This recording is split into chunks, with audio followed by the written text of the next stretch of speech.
नमस्कार। आज देश की तमाम फटाफट खबरों में आपका स्वागत है। आप न्यूज़ के चैनल इसलिए देखते हैं ताकि आपको सूचना मिल सके, और अगर आप सूचना प्राप्त करना चाहते हैं तो आप हमारे चैनल को सब्सक्राइब कर सकते हैं।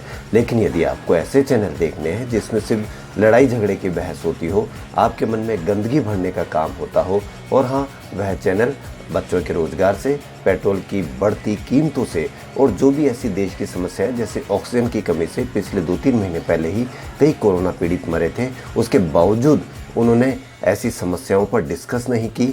तो अब आप देख लें कि उन लड़ाई झगड़ों की बहस से आपको क्या फ़ायदा हो सकता है या क्या नुकसान हो सकता है। जिसने नुकसान भोगा उनकी भी बात नहीं की जा रही, जिन्होंने नहीं भोगा भगवान की दया से उनकी भी बात नहीं हो रही, लेकिन लड़ाई झगड़े की बहस उस दिशा में लेकर जा रहे हैं जिससे आपको, देश को, बच्चों को कोई फ़ायदा नहीं होने वाला है। तो ध्यान रखें, वो चैनल को सब्सक्राइब करें या उन चैनलों को देखने की आदत डालें जिनमें देश के समाचार हो, आपके बच्चों के रोजगार के बारे में बात हो, पेट्रोल की बढ़ती कीमतों के बारे में बात हो। उन्हीं चैनल को देखें ताकि देश एक ढंग की, सही और नई दिशा की ओर बढ़े। तो बढ़ते हैं खबरों की ओर। केरल में मंगलवार को जीका वायरस का चौथा मामला सामने आया, जिसमें राज्य में संक्रमितों की कुल संख्या 23 हो गई है। स्वास्थ्य विभाग ने जानकारी दी है। राज्य के स्वास्थ्य मंत्री वीना जॉर्ज ने कहा कि तिरुवनंतपुरम की एक 16 वर्षीय लड़की यहां राजीव गांधी जैव प्रौद्योगिकी केंद्र में उसके नमूने की जांच के बाद वायरस से संक्रमित पाई गई। राज्य में इसके अलावा एक निजी अस्पताल के एक डॉक्टर और 2 अन्य लोग जीका वायरस से संक्रमित पाए गए हैं।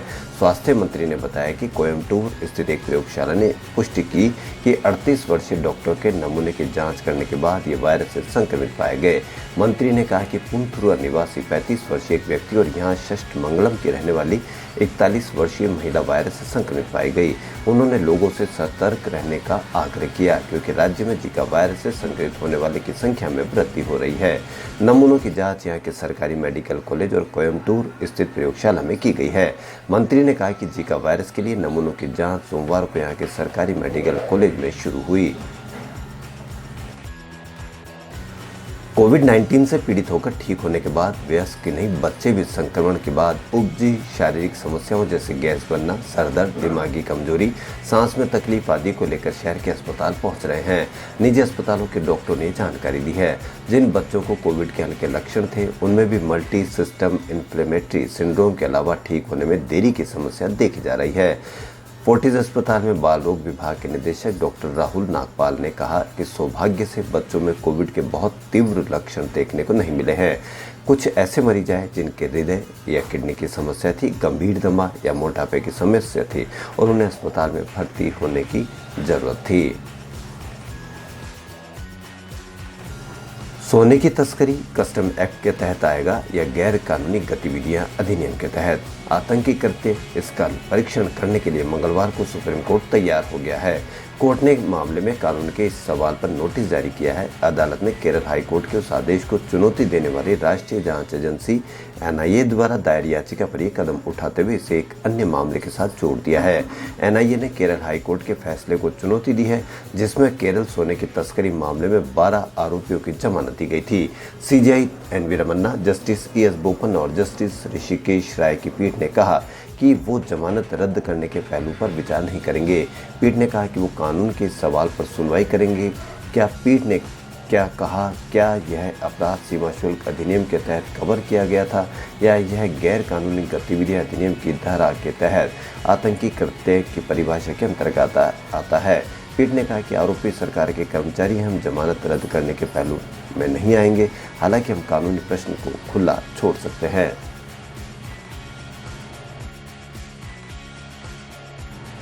फ्लाइट के जरिए मुंबई और महाराष्ट्र जाने वाले उन यात्रियों को अब कोविड-19 की नेगेटिव RT-PCR रिपोर्ट लाने की जरूरत नहीं होगी जिन्होंने कोरोना वैक्सीन की दोनों डोज ले ली है। देश में दूसरी लहर के दौरान बढ़ते कोविड-19 मामलों के बीच महाराष्ट्र सरकार ने मई में घरेलू यात्रियों पर प्रतिबंध लगा दिया था। और उन्हें अपनी यात्रा से 48 घंटे पहले किए गए नेगेटिव RT-PCR रिपोर्ट ले जाने के लिए कहा था। कोरोना वायरस के मामलों में कमी देखने को मिल रही है। मुंबई के नगर आयुक्त इकबाल सिंह चहल ने निर्देश जारी किए कि जो कोरोना वैक्सीन की दोनों डोज लगा चुके हैं वे एयरपोर्ट के जरिए मुंबई आ सकते हैं। महाराष्ट्र के मुख्य सचिव को लिखे पत्र में चहल ने कहा कि कई यात्री हैं जो सुबह दिल्ली या अन्य व्यावसायिक स्थानों की यात्रा कर रहे हैं और उसी दिन शाम या अगले दिन सुबह वापस लौट रहे हैं। ऐसे में मामलों में RT-PCR टेस्ट कराना और रिपोर्ट लेना असंभव हो जाता है। उन्होंने कहा कि जब से देश भर में टीकाकरण अभियान शुरू हुआ है तब से वैक्सीन लगा चुके कई लोगों ने नेगेटिव कोविड रिपोर्ट लाने के नियम में छूट की मांग कर रहे हैं।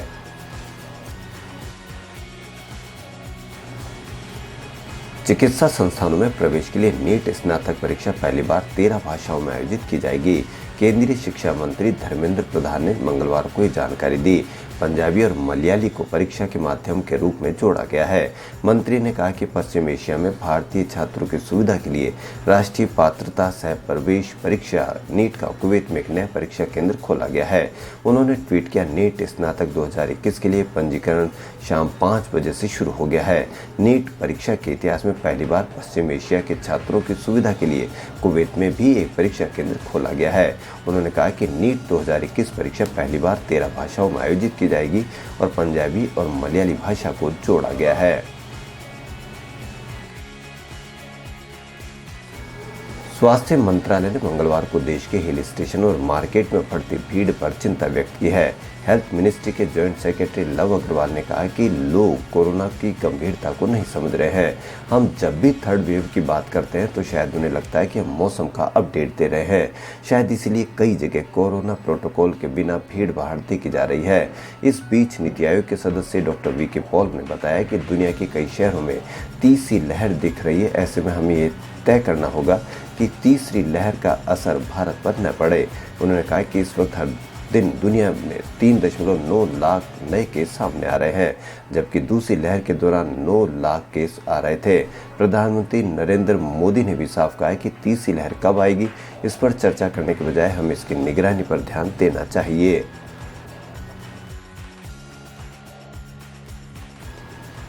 अडानी ग्रुप ने मंगलवार को मुंबई एयरपोर्ट का अधिग्रहण पूरा कर लिया। मुंबई एयरपोर्ट पर चलाने वाली company Mumbai international airport limited में अडानी ग्रुप की कंपनी का 74% हिस्सा होगा। मुंबई एयरपोर्ट को तैयार करने वाली और पुरानी मालिक GVK group Mumbai international airport से निकल गई है। जीवीके ग्रुप की पूरी 50.5% हिस्सेदारी और 2 विदेशी कंपनियों की 23.5% हिस्सेदारी अडानी एंटरप्राइजेज की subsidiary company Adani airport holdings ने अपने नाम कर लिया है। बची हुई 26% हिस्सेदारी एयरपोर्ट अथॉरिटी ऑफ इंडिया के पास रहेगी।